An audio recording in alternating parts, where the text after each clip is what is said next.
যারা পরোপকারী। এই হাদিসটি আহাব্বুন নাস ইলাল্লাহ আনফাউহুম, মানুষের মধ্যে সবচাইতে বেশি প্রিয় আল্লাহর কাছে হচ্ছে যে মানুষের যত উপকার করতে পারে। আপনি যত উপকার করতে পারবেন তত বেশি আল্লাহর কাছে প্রিয়। আরে মানুষের কাছে তো প্রিয় হবেনি যার উপকার করবেন ভালোবাসবে না। আর নুন খেলে একটু গুণ গাইবে, অবশ্যই গাইবে। এত নিমক হারাম দুনিয়া নয়।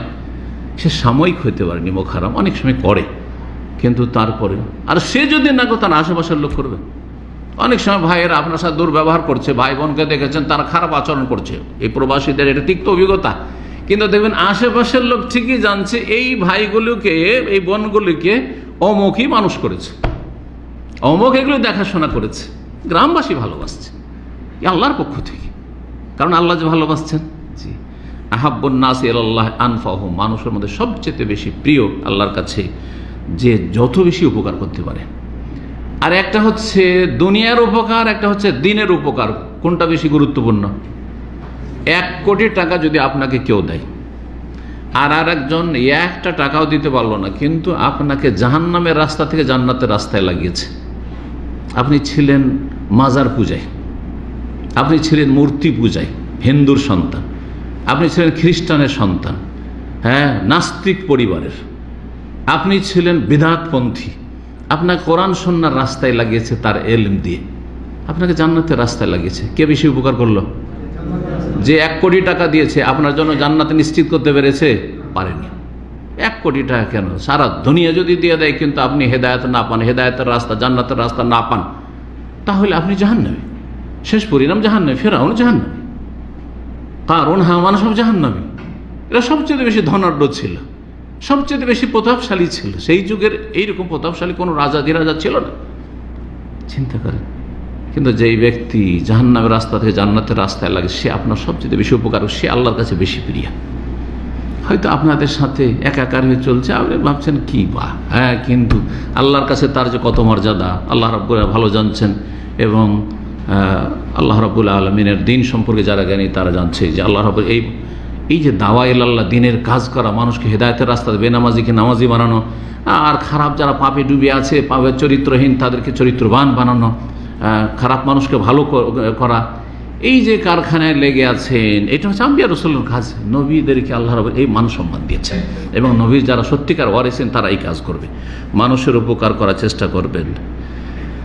এই হাদিস খুব লম্বা হাদিস রয়েছে, এই লম্বা হাদিসে যাব না, একটি অংশ আর বলি। ওয়াহাব্বুল আমাল, সবচেয়ে প্রিয় আমল আল্লাহর কাছে, প্রিয় মানুষ হয়ে গেল।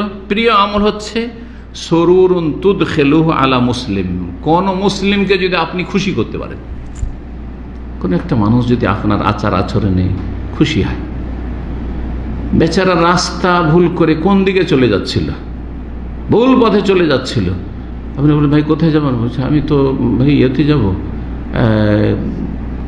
কি বলে মক্কা যাব।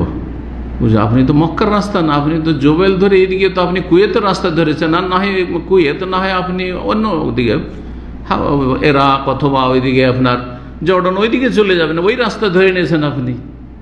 সুবহানাল্লাহ, কত হয়রানি থেকে তাকে বাঁচিয়ে দিলেন। আর সেটা যদি মরুভূমিতে হয়, এমন রাস্তায় চলে যাচ্ছিল সেখানে মরণ ছাড়া কোনো উপায় ছিল না। সুবহানাল্লাহ, মরুভূমিতে যারা হারিয়ে, এখনো গাড়ি নেই, মরুভূমিতে হারিয়ে যায়, কোনো দিশাই পাবে না, কারণ সেখানে কোনো বোর্ড ফোর্ড কিচ্ছু নেই।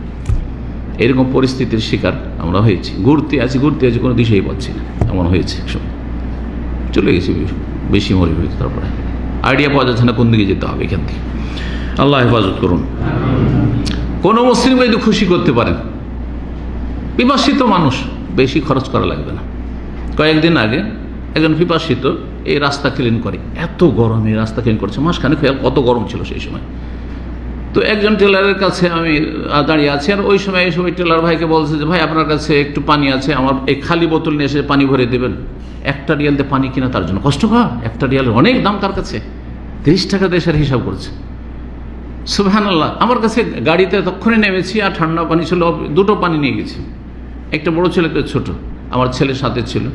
তো দুজন এই নিয়তে নিয়ে গেছি যে বাপ ছেলে আছি, 2টো পানি। আমি বললাম যে যাও বড় পানিটা তাড়াতাড়ি এনে দাও। সুবহানাল্লাহ, কত খুশি হলো সে, চিন্তা করুন তো দেখি। একটা উদাহরণ, এইভাবে আপনি অনেক কিছুই করতে পারেন, ইচ্ছা করলে অনেক কিছু করতে পারেন। আল্লাহ রাব্বুল আলামিন তৌফিক দান করুন। সেই লোকটা কত খুশি হবে চিন্তা করুন তো, কত পিপাসা হয়তো তাকে লেগেছিল।